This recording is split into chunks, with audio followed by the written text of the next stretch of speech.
bem-vinda, seja muito bem-vindo a esta aula, na qual a gente vai destrinchar questões recentes da Banca CESP, modelo certo e errado, de psicodiagnóstico e avaliação psicológica. Então vamos lá, talvez a disciplina psicodiagnóstico e avaliação psicológica seja a mais importante da tua prova, não só da prova CESP, de qualquer concurso psi, sabe?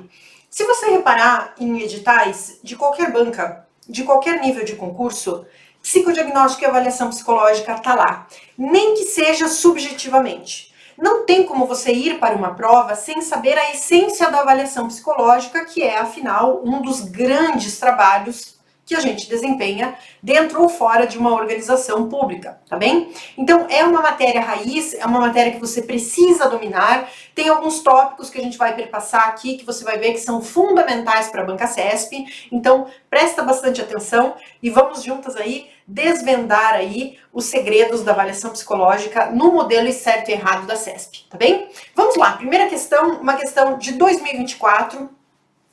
No que se refere à técnica usada para entrevista psicológica, julgue os itens. A entrevista possui relação simétrica e o controle dos objetivos vai sendo definido à medida que ela se desenvolve. Primeira observaçãozinha aqui, o português da CESP, ele é lindo. A banca, ela faz sentenças longas, às vezes ela desloca o sujeito da oração sem intercalá-lo por vírgulas, às vezes as sentenças são mais longas. Isso já é dica para você entender o modelo de português da CESP, tá? Por ser uma banca transversal, que vai cobrar de você os conhecimentos de uma maneira acoplada, interligada, como colcha de retalhos, você vai poder fazer essas interconexões. Então você está estudando aqui uma questão de psicodiagnóstico, e a gente já vai poder identificar algumas tendências de português da CESP, tá? Então preste atenção nisso, vá montando o seu universo CESP, porque você vai ver que a banca ela tem um modus operandi de se colocar, de se expressar. A linguagem da CESP ela é muito única, tá? Você consegue, né, com o treino, com a prática, depois que você resolve muitas questões, você consegue identificar uma questão da CESP, mesmo sem você saber que é da CESP, assim, porque ela tem um estilo redacional muito próprio, muito peculiar, tá bem? E eu quero que você já vá se familiarizando com tudo isso, para que você comece a conseguir interpretar a banca, porque isso, acredite, é uns 40% do trabalho, tá bem? Então vamos lá, de novo. A entrevista possui relação simétrica e o controle dos objetivos vai sendo definido à medida que ela se desenvolve, ou na medida em que é outro termo que a CESP adora, ela se desenvolve. Certo ou errado? Essa questão está errada. Ela possui, na verdade, dois erros e a gente vai ver separadamente cada um deles, tá bem? O primeiro erro da questão é dizer que a entrevista é uma relação simétrica. Não, não. A entrevista não é uma relação simétrica entre entrevistador e entrevistado. Há uma certa hierarquia, como a gente pode supor. Hierarquia talvez não seja a palavra ideal, tá? Porque uma pessoa não está em uma posição de superioridade em relação ao outro. Não é nesse sentido. É no sentido de que o entrevistador, o psicólogo, a psicóloga que está conduzindo a entrevista, ela tem esse poder de condução. Há uma pessoa que conduz e outra que é conduzida. Há uma pessoa cujo objetivo já foi definido e ela está seguindo aquele objetivo, e há outra pessoa que está se submetendo ao processo de ser entrevistada. Percebe? Então não é uma relação simétrica, não é uma relação em que a gente tem duas pessoas exercendo papéis semelhantes em pé de igualdade. Não. Você tem um entrevistador que conduz a entrevista, né? A psicóloga, o psicólogo que está conduzindo, que está delimitando o contexto, que está... E por isso você precisa ser bem treinado para conduzir uma boa entrevista, né? Isso exige método, técnica, bastante preparo. E existe outra pessoa que está sendo submetida ao processo de entrevista. Então não é uma relação simétrica. Trata-se de uma relação assimétrica por essência, tá bem? Se fosse um grupo, da mesma forma, né? O entrevistador, ele detém o poder de conduzir a entrevista. Por isso a relação é assimétrica. tá bem? Esse é o primeiro erro da assertiva. Segundo erro, dizer que o controle dos objetivos vai sendo definido na medida em que a entrevista se desenvolve. Não! Antes de você ir para uma entrevista de avaliação psicológica, ou de psicodiagnóstico, ou mesmo no contexto clínico, você já tem um objetivo definido. Você não chega do nada e fulano, vem aqui, deixa eu te entrevistar. Ah, por quê? Ah, não sei, vamos aí fazer uma entrevista e a gente vai conversando e a gente vai vendo, conforme o rolê vai acontecendo, a gente vai vendo o que a gente faz. Não funciona dessa forma, né?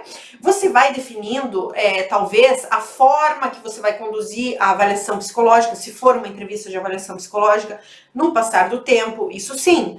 Mas não, você nunca chega para um contexto de entrevistar uma pessoa, você psi, sem que haja um contexto de entrevistar uma pessoa, né? Então você não vai chegar do nada um dia e catar a pessoa na rua para fazer uma entrevista. A pessoa não chega no teu consultório, ou não chega numa organização, ou não vem para você, em qualquer contexto, sem que haja um objetivo anteriormente definido, tá? Então o objetivo não vai se definindo ao longo da entrevista, ele é definido previamente. Você só vai fazer uma entrevista de seleção se antes foi definido o objetivo de selecionar pessoas. Você só vai fazer uma entrevista de avaliação psicológica para fins educacionais se antes isso foi definido, né? E daí você chama lá o aluno, no contexto escolar, por exemplo, percebe?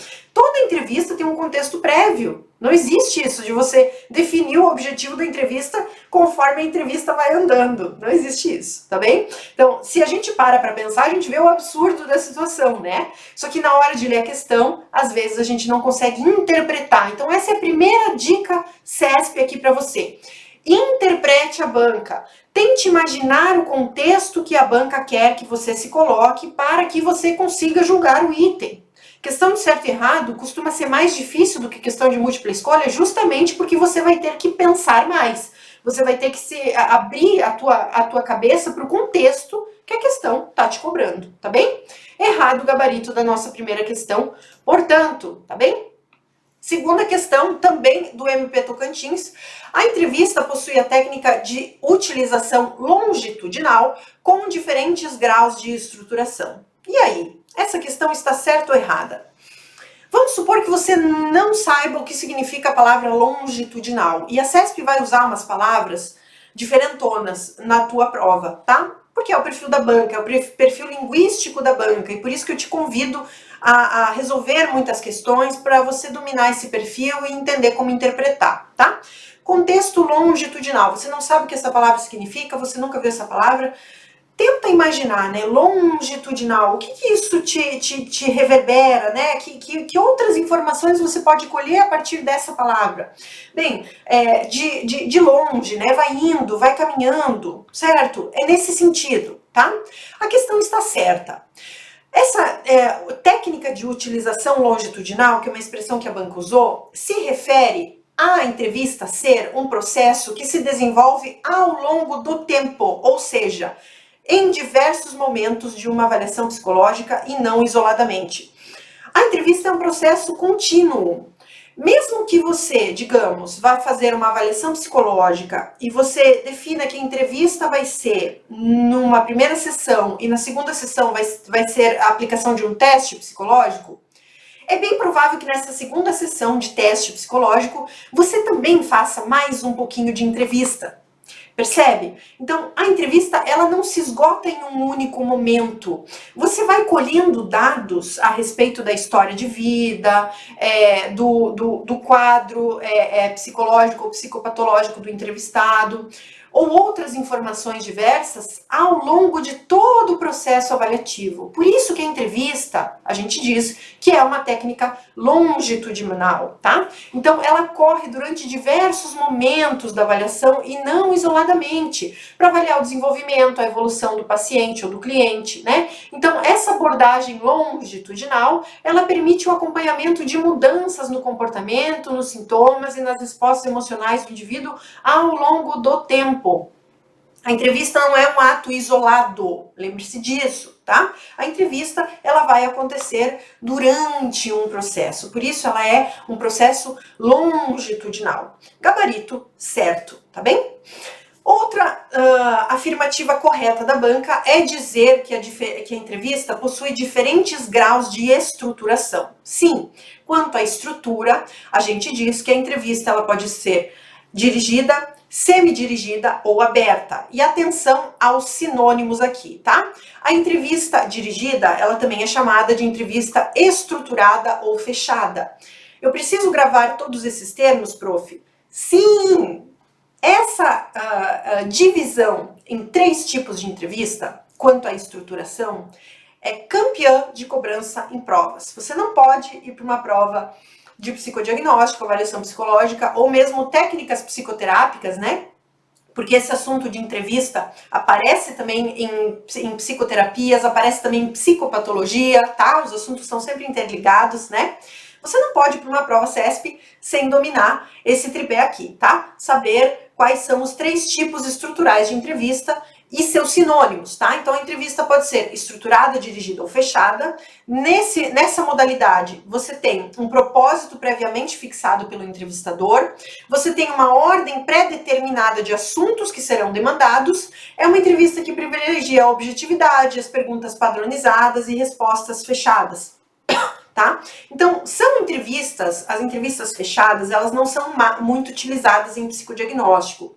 Para psicodiagnóstico e avaliação psicológica, é preferível sempre a entrevista semi-estruturada ou mesmo aberta, a depender da finalidade da avaliação, tá?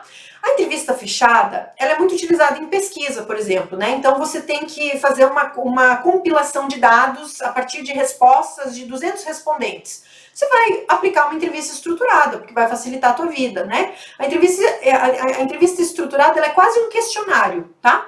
Então, você tem lá, pergunta 1, 2, 3, 4, você vai responder todas as perguntas, você vai fazer todas as perguntas na mesma ordem para todos os entrevistados e você vai esperar respostas mais fechadas, né? Então, assim, você está sentindo alguma dor hoje? Sim ou não? Né? Então, não tem muita abertura para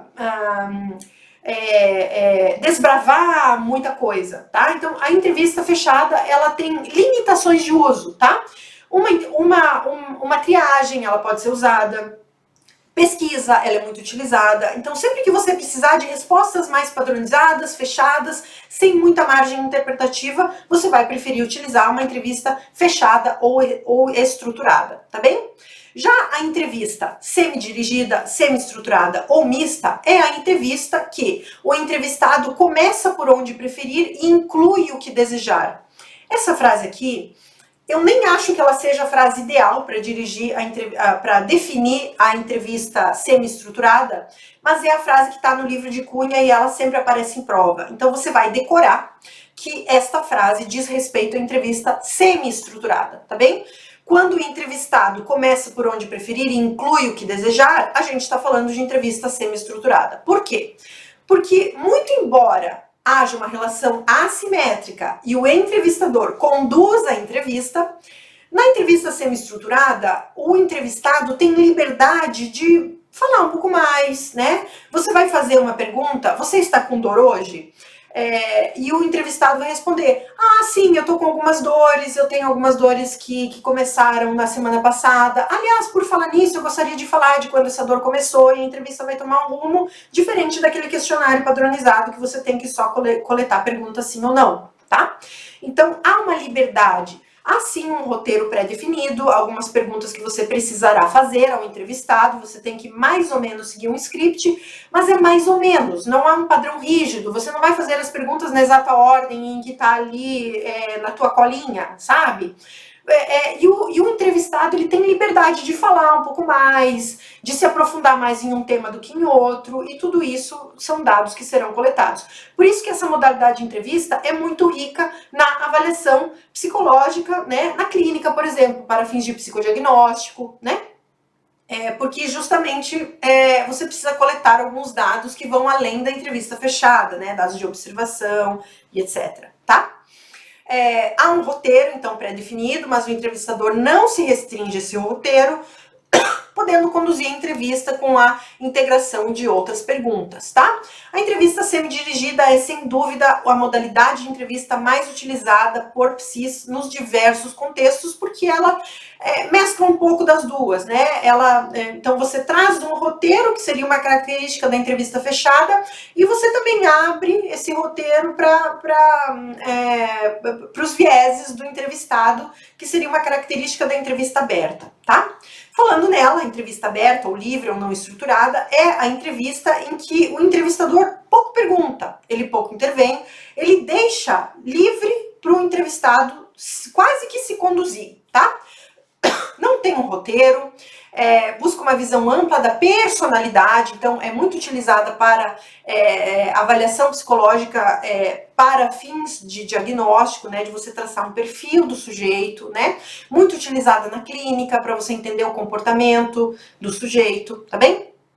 Então, só que é uma modalidade que te deixa muito livre, né? Então, o entrevistador tem que ser uma pessoa bastante experiente, né? A abordagem psicanalítica adora essa modalidade aberta, né? Principalmente na clínica, mas ela tem um uso mais restrito, porque essa liberdade plena, né, de condução de entrevista, ela exige um certo domínio aí do entrevistador, tá?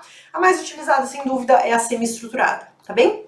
Revisamos aí, então, os tipos de entrevista, né? E aí a gente pode retomar a questão e entender por que ela estava correta, né? Deixa eu voltar aqui pra gente rapidinho. A entrevista, então, ela possui a técnica de utilização longitudinal e ela tem, sim, diferentes graus de estruturação, tá bem? Importante essa revisão que a gente faz, porque aí você já vai entendendo quais são os temas mais cobrados da CESP para sua prova. Próxima questão, terceira questão. No que se refere à técnica usada para entrevista psicológica, julgue o item. A entrevista é uma via de comunicação simbólica, sem atribuição de papéis. Vamos pensar. A entrevista é uma via de comunicação simbólica? Ela até pode ser, mas ela não tem um objetivo definido?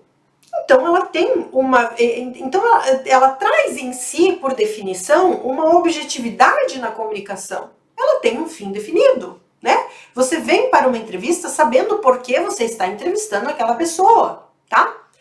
E aí tem uma segunda questão que eu te chamo a atenção aqui na assertiva, sem atribuição de papéis. Bom, a questão está flagrantemente errada, né?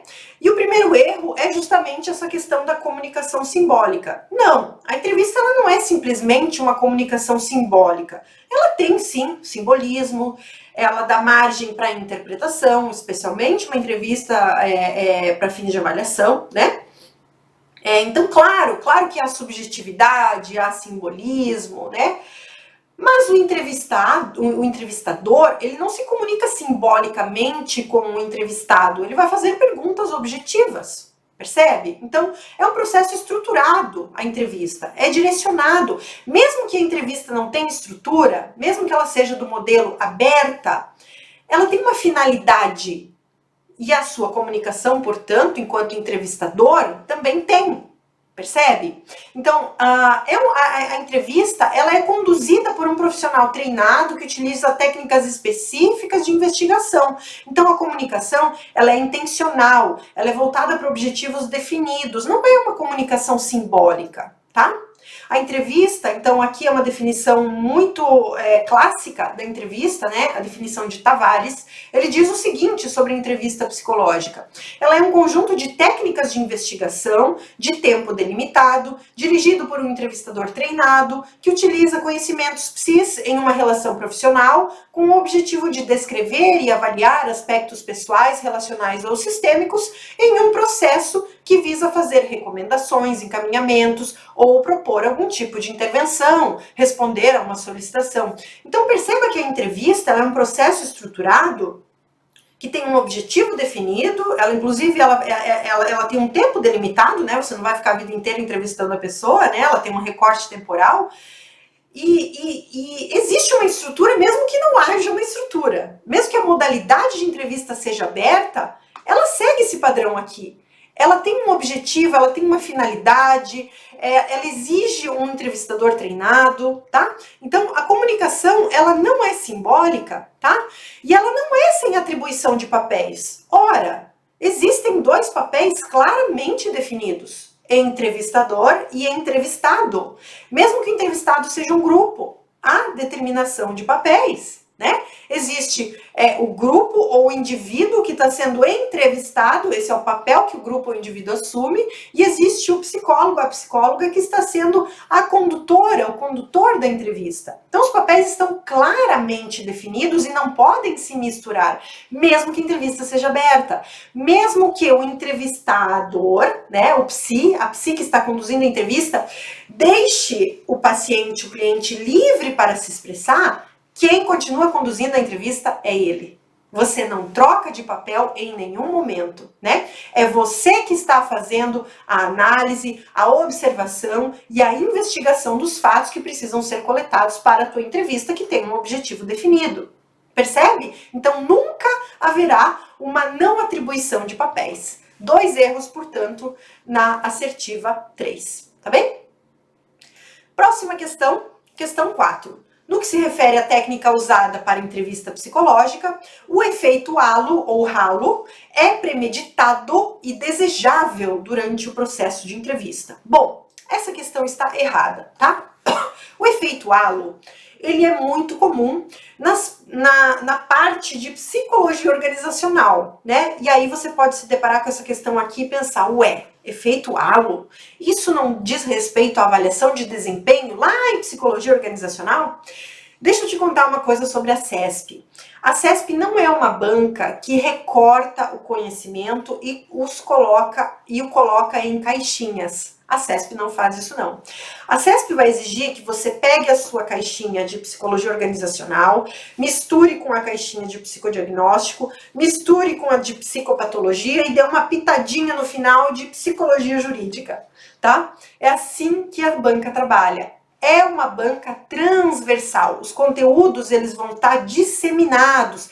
Você vai ter que ter a capacidade de ir além da mera decoreba. É por isso que a banca CESP ela é considerada uma banca difícil, porque ela vai exigir de você muito mais do que ler e decorar. Ela vai exigir que você seja capaz de aplicar o seu conhecimento adquirido na prática. Isso significa que você precisa conseguir flutuar entre as caixinhas. Você precisa conseguir ser capaz de pegar um conhecimento que você viu lá em organizacional e trazer aqui para o psicodiagnóstico, tá? Então, essa mistureba, ela é bem característica da CESP. Tanto que às vezes eu recebo muitas dúvidas de alunos assim, prof, saiu um edital da CESP e eu não estou localizando esse assunto aqui no meu material, como é que eu faço para achar esse tema aqui? Os temas são transversais, às vezes você precisa estudar 2 ou 3 ou 5 assuntos para você contemplar aquela temática que a CESP cobrou ali no teu edital. Tá? Então, a gente separa o conhecimento didaticamente, porque é importante para você se organizar, para você adquiri-lo, né?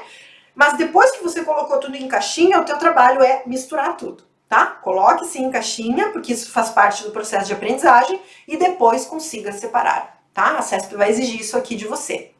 Voltando à questão, então, a CESP pergunta, em relação à entrevista psicológica, se o efeito halo é premeditado e desejável durante o processo de entrevista.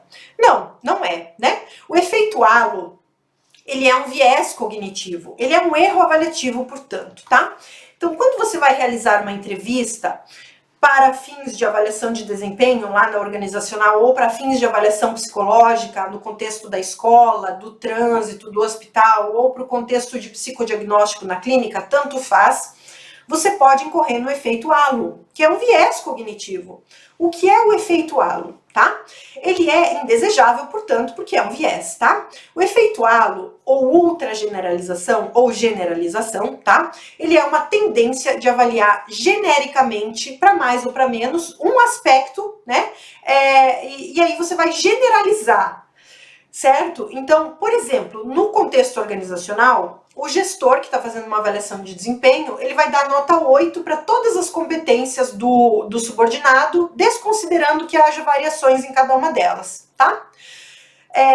Ele ocorre, esse efeito halo, quando a impressão geral de um traço positivo ou negativo do entrevistado influencia a percepção de outros traços da pessoa, levando a julgamentos tendenciosos por parte do entrevistador. Então você é entrevistador, você acaba sendo enviesado por uma percepção, ou por uma fala, ou por um comportamento, e você generaliza aquilo para todo o contexto do sujeito. Tá? Por exemplo, um entrevistador ele vai ser influenciado por uma característica positiva do seu paciente. Então, por exemplo, o paciente que tem boa comunicação verbal, né? Aí o entrevistado ele atribui outras qualidades que não necessariamente esse paciente que tem boa comunicação verbal possui. Por exemplo, inteligência e equilíbrio emocional. Não é porque eu me expresso bem que eu tenho equilíbrio emocional, concorda? Mas, de repente, num contexto de entrevista, o entrevistador pode incorrer no efeito halo, que é um viés cognitivo, e pelo fato de o entrevistado se apresentar com uma eloquência verbal, com uma boa comunicação, o entrevistador cai nesse efeito halo e considera que ele tem um equilíbrio emocional. Entretanto, descobre-se posteriormente que é uma pessoa extremamente desequilibrada, né? Que tem problemas de relacionamento sérios, tem problemas no trabalho por conta de manifestações excessivas e explosivas, enfim. Só para te dar um exemplo, tá? Então, a gente tem que cuidar, né, enquanto entrevistador, para driblar esses erros avaliativos que nós, sujeitos, né, pessoas como somos, temos a tendência natural de cometer, né? Por isso o treinamento é tão importante, né? Por isso que as técnicas de entrevistas precisam ser dominadas quando você vai aplicar uma entrevista em qualquer contexto, tá bem? Então, as características negativas também podem ser ultra generalizadas, tá? Então, num outro exemplo contrário, tá? Uma pessoa que se apresenta na entrevista muito tímida, muito incapaz de se comunicar, muito ensimesmada, muito não querendo falar, o entrevistador pode interpretar que essa pessoa tem baixa habilidades emocionais. Entretanto, isso pode não ser um fato, né? Isso precisa ser investigado mais, certo? Então, o efeito halo é um viés cognitivo que vai enviesar a tua análise do paciente a partir de uma percepção única, tá? Então, nunca é desejável o efeito halo, ou também chamado efeito Horne, quando você olha só as características negativas, tá? São vieses cognitivos que precisam ser combatidos na entrevista e não aceitados, tá? Para minimizar o efeito halo, né, aqui sugestões, né, primeiro, que se opte por uma entrevista estruturada. Então, enquanto o clínico, enquanto o psi não tiver domínio das técnicas de entrevistas, é melhor que se utilize uma entrevista estruturada para driblar os efeitos, os vieses cognitivos que ele pode, porventura, cair, né? Treinamento do entrevistador é muito importante, né? E também uso de múltiplas fontes de informação, tal qual recomenda a nossa resolução 31 de 2022, né? Nós podemos utilizar fontes fundamentais e complementares de informação. Então, por isso que uma avaliação psicológica fica pobre quando você só faz uma entrevista. Ah, vou fazer só uma entrevista e isso é avaliação psicológica. Muito embora o nosso Conselho Federal não determine como deve ser exatamente uma avaliação psicológica, a resolução 31 nos fala que é desejável que você utilize mais de uma fonte de informação para você embasar a sua decisão avaliativa, né? Então, numa entrevista única, por exemplo, você pode incorrer no efeito halo. Então, se você aplica uma entrevista, mais um teste psicológico, mais uma observação de comportamento, mais como fonte complementar o uso de um relatório multiprofissional, enfim, né, outras fontes, faz mais uma entrevista, enfim, né, você tem mais riqueza de detalhes e consegue chegar a uma avaliação mais bem feita, tá bem? Então, o efeito halo é um efeito que não é bom e deve ser evitado, né, em entrevistas para não enviesar a avaliação, tá bem? Errada, portanto, a questão. Questão 5 ainda dessa prova recente do MP Tocantins. O DARNICAT é um acrônimo, capaz de orientar o profissional e identificar importantes elementos promotores da mudança na fala do cliente. Bom, vamos lá.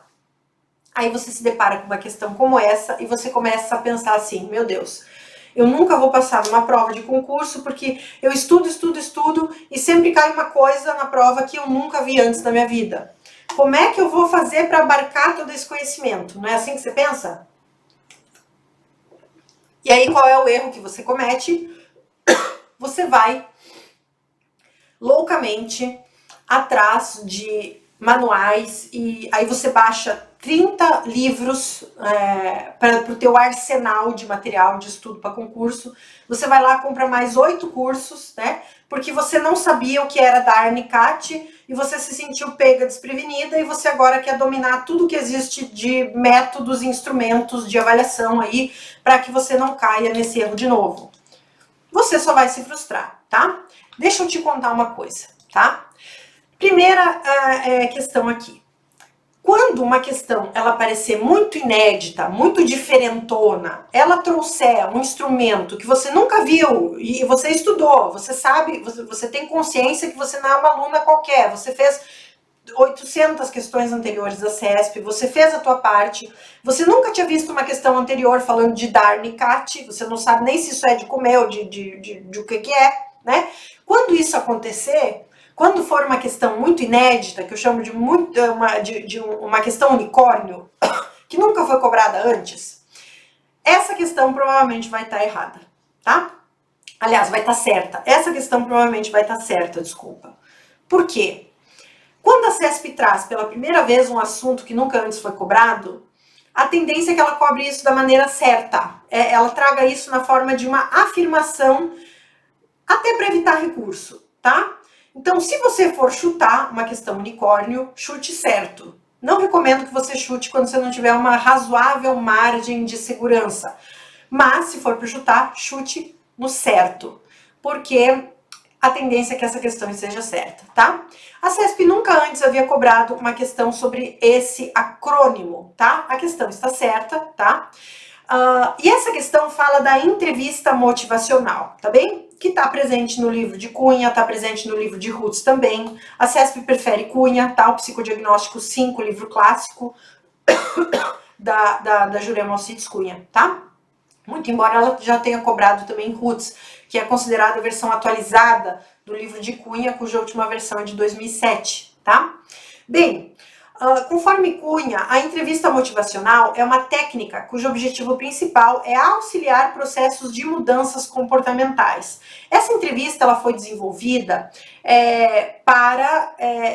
especialmente para trabalhar com comportamentos aditivos, tá? Vícios, tá? Como, por exemplo, transtornos alimentares, tabagismo, uso e abuso de álcool e drogas, jogo patológico, entre outros comportamentos considerados aditivos, tá bem?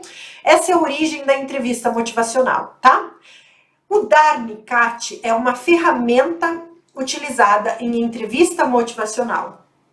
Você precisaria saber disso para passar nesse concurso do MP Tocantins? Não, porque esse assunto nunca foi cobrado antes na história da CESP e com certeza 90%, 99% dos teus concorrentes ou deixaram essa questão em branco ou chutaram. E aí se chutaram, ou chutaram certo ou erraram a questão, tá?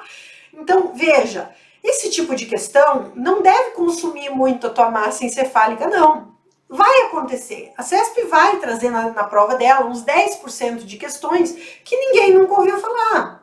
O que você vai fazer? Você vai anotar ali no teu caderninho que Darnicate é um acrônimo utilizado em entrevista motivacional, tá? É uma ferramenta utilizada para identificar e estimular elementos, mas você não vai atrás de outras ferramentas de entrevista motivacional, você não vai se aprofundar nisso aqui, não. Isso vai acontecer. A CESP cobrou pela primeira vez esse acrônimo em 2024, é possível que ela volte a cobrar nas provas futuras aí, mas é possível que não cobre mais também, tá? Não é um assunto complexo, então você tem que correlacionar essa ferramenta com entrevista motivacional e vamos lá, né? Que ferramenta é essa? Ela é utilizada na entrevista motivacional para identificar e estimular elementos da fala do entrevistado que promovem mudança de comportamento. Então, é um acrônimo, né? O que é o acrônimo? Cada letra, ela tem o significado de uma palavra, né? Então, D de desejo, A de habilidade em inglês, né? seria habilidade com H, né? Mas é do inglês ability, R de razões, N de necessidade, tá? Então, desejo, expresso o que o cliente quer mudar. Por exemplo, eu gostaria de parar de fumar. Detalhe, você precisa decorar isso aqui? Não, eu tô trazendo só para você conhecer, tá? Eu mesma tive que pesquisar, porque eu não sabia, tá? Sempre a questão de prova vai trazer um ineditismo, uma coisa que nunca apareceu antes, e tá tudo bem, porque todo mundo vai errar essa questão. O que você não pode é errar uma questão de tipos de entrevista. Entrevista aberta, fechada ou semi-estruturada, que é feijão com arroz, que cai toda a prova CESP. E isso você não pode errar. É muito mais vantajoso você se dedicar a decorar as três estruturas de entrevista do que você decorar esse acrônimo aqui. Você não tem que decorar esse acrônimo. Você só tem que saber que ele existe, ele foi cobrado na CESP.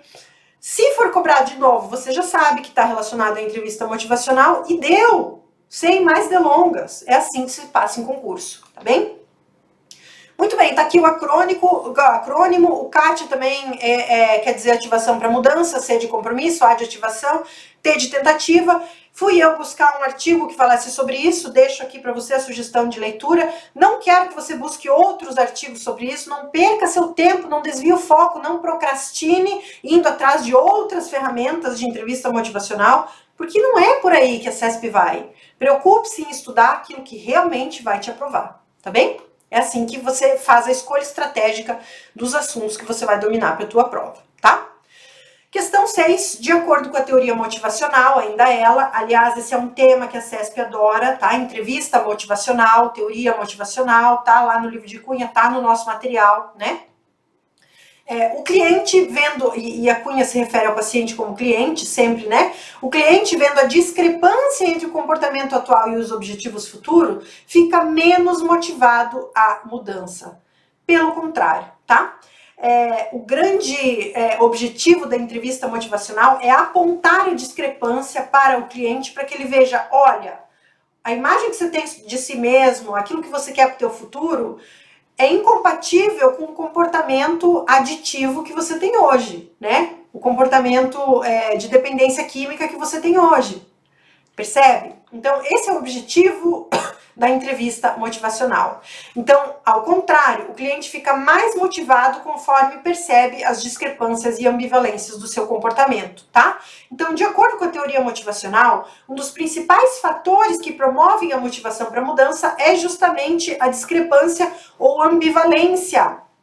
Atenção para o sinônimo, porque ele pode aparecer na tua prova, tá? Então, discrepância ou ambivalência. Sim, eu tenho um comportamento de jogo patológico e isso é completamente discrepante daquilo que eu acredito que seja a imagem de mim ideal, aquilo que eu quero para o meu futuro, aquilo que eu almejo para minha família.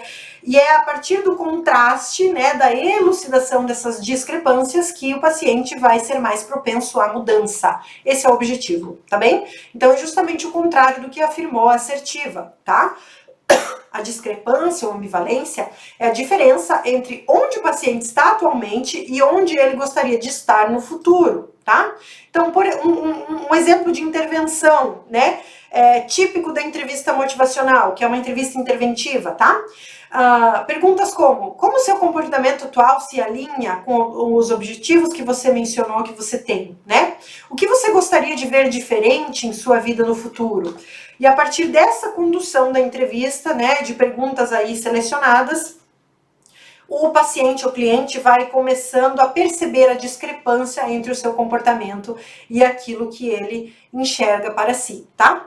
No livro de Cunha, inclusive, ela traz uma tal de balança decisional, né? No caso de um cliente, por exemplo, com obesidade, né? Então, ela apresenta para o cliente as vantagens e desvantagens de continuar com o comportamento problema e as vantagens e desvantagens de fazer mudanças no comportamento problema. Então, a entrevista motivacional ela vai justamente focar nessa discrepância, ambivalência, para que o sujeito tome consciência das mudanças que precisa efetivar para de fato ser, ter ou estar, né, a pessoa que ele quer ser no futuro, certo? Questão 7. Ser empático, ainda sobre entrevista motivacional, né? Ser empático, promover a consciência das consequências, desenvolver a argumentação com o cliente, acompanhar a resistência e promover a autoeficácia são 5 princípios da entrevista motivacional que orientam o terapeuta ao longo do tratamento. Aí você olha, você lê, você acha que tá tudo certo, né? A questão parece bonita, parece coerente, você não lembra do que é entrevista motivacional, o cerne, o objetivo central da entrevista motivacional, e aí você vai lá e chuta que essa questão está certa. E aí você perde um ponto. A questão está errada por causa de um dos 5 princípios que foi apresentado aqui erroneamente, tá? Os 5 princípios são: expressar empatia, que está correto, desenvolver discrepância, ambivalência, você vai desenvolver, você vai fazer com que o paciente perceba a ambivalência entre a sua conduta e o seu objetivo de vida, né? A gente falou sobre isso agora. Evitar a argumentação e não desenvolver a argumentação, esse é o erro sutil da questão 7, tá? Fluir com resistência e estimular a autoeficácia. Isso aqui tá no livro de Cunha também. Vamos lá, só para você entender melhor a entrevista motivacional, que é um tema importante para a CESP, tá? 5 princípios, então, vamos lá. O primeiro, expressar empatia. Utiliza a escuta reflexiva para ajudar o cliente a clarificar a ambivalência sem resistência, mostrando aceitação, permitindo liberdade de escolha. Sim, isso aqui fala um pouco do vínculo, né, entre entrevistador e entrevistado. Sem um setting adequado, mesmo que você não tenha, não seja, por exemplo, um paciente seu na clínica, né, você está fazendo só uma entrevista motivacional para fins de psicodiagnóstico, por exemplo, ou como um processo de entrevista para auxiliar num outro processo que o cliente esteja passando, há que se ter um lugar, há que se proporcionar ao entrevistado um lugar em que ele possa se expressar livremente. Então, cabe a você, entrevistador, expressar empatia, né? Esse é o primeiro princípio da entrevista motivacional e eu diria de qualquer modalidade de entrevista, não é mesmo? Segundo princípio, desenvolver a discrepância ou ambivalência. O cliente precisa se dar conta, ele precisa perceber a diferença entre o comportamento atual e suas metas pessoais, né? Aumentando a consciência das consequências de suas ações. Por quê? Porque a entrevista motivacional, ela é focada num comportamento para mudança. Lembrando que ela vem aí da origem, né? Ela surgiu para tratamento, né? Para intervenção, melhor dizendo, em comportamentos aditivos, tá? Então o foco é justamente a percepção, né? O dar-se conta para promover um comportamento de mudança, tá? Terceiro princípio, evitar a argumentação. Então evita confrontações e discussões. Você não vai discutir com o entrevistado. Não é esse o teu papel enquanto entrevistador na entrevista motivacional. Não é discutir, debater, forçar que o seu ponto de vista seja valorizado. Não é por aí, tá? Você vai evitar a argumentação, você vai evitar confrontações e discussões de argumentos, ajustando a abordagem para evitar resistência, porque justamente a tendência do comportamento aditivo é que haja muitas resistências, é uma tendência natural, esperada, né, da pessoa com algum problema de adição, né, de comportamento aditivo. Então você precisa justamente evitar o embate, certo? Essa é uma técnica que você utiliza justamente para você conseguir desenvolver a ambivalência de uma maneira mais natural, certo? Quarto princípio, fluir com a resistência. Então, esses 3 estão juntos, né? Desenvolver ambivalência, evitar argumentação e fluir com a resistência do entrevistado.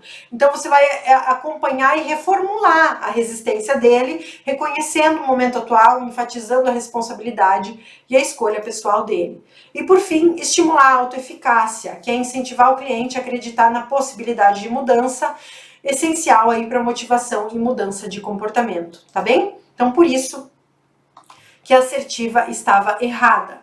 Perceba que nessa prova aqui do MP Tocantins, a CESP cobrou aí umas 4 questões de entrevista motivacional, tá bem? Então, importante tema para a tua prova, certo?